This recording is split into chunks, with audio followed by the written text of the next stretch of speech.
दीक्षा तो हो गई, इस मार्ग पर आगे भी बढ़ गए। अब हर दिन अपनी उस आंतरिक और लोगों समाज को साथ में या समाज को भी प्रेरित करते हुए अपने आत्म कल्याण के लिए वो एक स्वस्फूर्त प्रेरणा कैसे मिलती है? बहुत अच्छा। कभी आपने दीपक जलाया है? हाँ, लालटेन जलाई है? देखी है लालटेन? देखिए, दीक्षा लेना कोई ऐसा नहीं होता है कि हमें एक बार वो रत्न प्राप्त हो गया तो हमेशा के लिए फॉरएवर वो ऐसा ही रत्न रहेगा। जीवन में कोई व्रत ग्रहण करना, कोई संकल्प लेना, वो प्राप्त हुई उस रत्न की भांति नहीं अथवा मणि की भांति नहीं होता है कि एज इट इज वो बना रहे। व्रत, संकल्प, नियम, दीक्षा कैसी होती है? वो जलती हुई लौ की भांति होती है। अब आपको उस लौ को सुरक्षित रखना है तो क्या करना होता है? मतलब यह देखना होता है कि लौ बुझ किससे जाती है? हवा से। तो पहली बात आती है, हम उस दीपक की लौ को हवा से सुरक्षित करने की कोशिश करते हैं। तो हवा से सुरक्षित करने के लिए क्या किया? दीपक के ऊपर एक ग्लास कवर आपने रख दिया, अथवा दोनों हथेली को इस प्रकार से कर दिया कि चारों तरफ से जो हवा आ रही थी उस लौ तक पहुंच ना पाए। ऐसी होता है कि नहीं? जब मंदिर में कोई दीप प्रज्वलित किया जाता है और फैन आदि चलते रहते हैं, हवा लगती रहती है, लौ डगमगाते रहती है, तो उसको सुरक्षित करने के लिए एक प्रोटेक्टिव शील्ड, प्रोटेक्टिव कवर रख दिया जाता है। आपने वो ग्लास कवर रख दिया, लेकिन कुछ घंटों के पश्चात देखना उस ग्लास कवर में काली मासी जमा होने लगती है,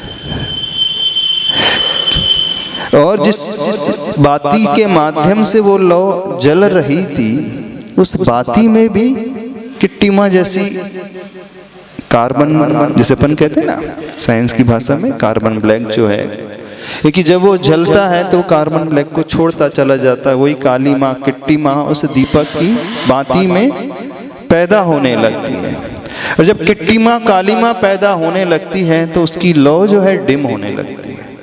ऐसी होता है। और बहुत देर तक जलते रहे तो उससे निकलने वाला जो धुआं होता है, वो धुआं भी, धुआं और कुछ नहीं, वो इससे भी कार्बन ही, फ्यूम्स जो निकल रहे हैं वो कार्बन ही होता है। वो कार्बन उस ग्लास कवर के चारों तरफ जमा होता चला जाता है। तो भले ही दीपक अंदर जल रहा हो, लेकिन पर्याप्त प्रकाश बाहर नहीं आता है और लौ भी धीमी हो जाती है।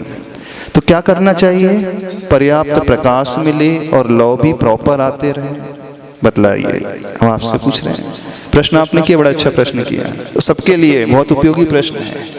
क्या किया जाता है बताओ? एग्जाम्पल को समझ लोगे तो बहुत अच्छे से विषय तक पहुंच जाओगे। हाँ, समय समय पर उस ग्लास को साफ, हाँ, अंदर से उस ग्लास की सफाई करना। और क्या किया जाता है? उस बाती में लगी हुई किट्टी माँ जो कार्बन है उसे भी निकालने की कोशिश की, बल्कि निकाला ही जाता है। ऐसे ही जब कोई व्यक्ति दीक्षा ले लेता है, व्रत ग्रहण करता है ना, तो यह देखते रहना चाहिए कौन सा ऐसा वातावरण है, एटमॉस्फेयर है जो उस जलती हुई नियम की लौ को, व्रत की लौ को बुझा सकते। कौन सा ऐसा आंधी तूफान है जो बुझा देगा? बताओ। चारों तरफ का माहौल, चारों तरफ के निमित्त, ऐसे लोग, ऐसे दृश्य, ऐसी थीम, इस प्रकार के विचार, तो व्यक्ति के भाव डगमग डगमग निमित्त को देख करके हो सकते हैं। अब वह दीपक पूरा जलता रहे, और इसकी भी कुछ आवश्यकता होती है।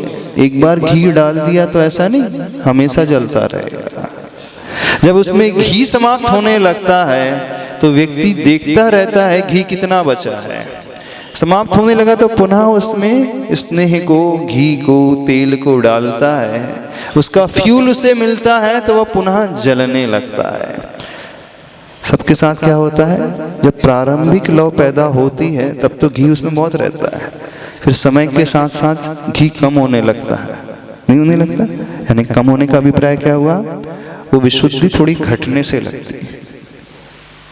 जब पहली बार आप नियम लेते हैं उस समय भाव बहुत देखना अच्छे रहते हैं, जब कोई व्रत ग्रहण करते हैं उस समय भाव बहुत अच्छे रहते हैं, लेकिन जैसे जैसे समय बढ़ता चला जाता है अब वो तेल उसका कम होने लगा, विशुद्धि का जो घी तेल था वो कम होने लगा, तो क्या करना पड़ेगा, पुनः उसमें उस विशुद्धि के तेल को डालना पड़ेगा।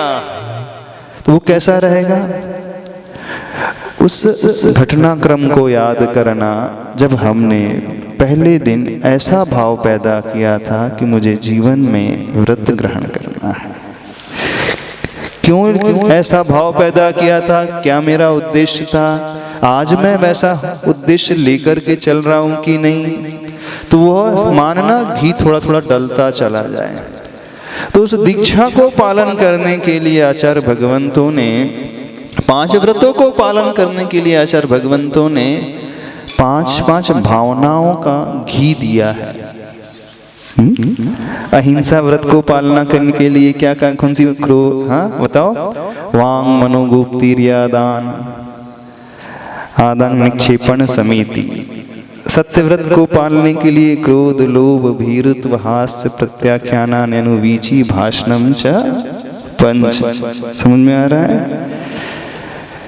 और अचौर्य व्रत को पालने के लिए शून्यागार, विमोचितावास की भावना दी है। वैराग्य को स्थिर रखने के लिए भावना बताई है। यानी जो 5 व्रतों को, 5 नियम को पालने के लिए 5 भावना बताई हैं, वो भावना और कुछ नहीं है, वो उसी का तेल है, उसी का घी है जो उसको जलाते हुए रहेगा। लेकिन भावनाओं को हम भानने के साथ साथ अब बाहर का जो माहौल है ना, वो कैसा है, वो उस धुएं की भांति है। धुआं काला काला हो जाता है, भले ही अंदर प्रकाश पर दिखता नहीं है, अथवा उस लौ में वो किट्टीमा जमी होती रहती है। तो हमें क्या साफ करना है, उस धुएं को साफ करना, आपने कहा ना ग्लास कवर को साफ करना है। तो हमें अपनी सराउंडिंग को भी देखते रहना चाहिए कि हम कौन सी सराउंडिंग से घिरते चले जा रहे हैं। अभी जो भावना थी वो तेल और घी को डालने की भांति थी। धुआं साफ करना मीन्स उस निमित्त को भी देखते चले जाएं, उस सराउंडिंग को भी देखते चले जाएं, उस संगति को भी देखते चले जाएं। कौन कौन लोग हमारे इर्द गिर्द आ रहे हैं, उठ रहे हैं, बैठ रहे हैं, क्या क्या वो बातें कर रहे हैं। यदि हमें लग रहा है कि वो काला सा धुआं आने लगा तो तुरंत उसको साफ कर दो। समझ में आ रहा है, नहीं समझ में आ रहा है? आ रहा है। अब ये तो धुआं साफ किया, लेकिन किट्टीमा कौन सी होती है, वो किट्टीमा अब हमारी अंदर की होती है। तो ये देखते रहना, कषाय तो नहीं भड़क रही है। क्या समझ में आया? तो दीक्षा लेने के पश्चात परिणामों को व्यवस्थित रखने के लिए इस प्रकार उसका अवलोकन किया जाता है। व्रत और नियम लेने के पश्चात, क्योंकि व्रत और नियम दीक्षा ऐसी वस्तु नहीं कोई रत्न दीपक हो, वो जलता हुआ दीपक है और लौ कभी स्थिर रहेगी नहीं, वो हमेशा ढुलमुल होती रहेगी, क्योंकि थोड़ी थोड़ी हवा चलती रहेगी। हवा में हमें रहना है, उसी वातावरण में हमें रहना है। तो उसमें हम कैसे सुरक्षा प्रदान करें? तो आप जैसा अरेंजमेंट अपने उस दीपक के लिए करते हो वैसा अरेंजमेंट इसके लिए करना है। Very simple.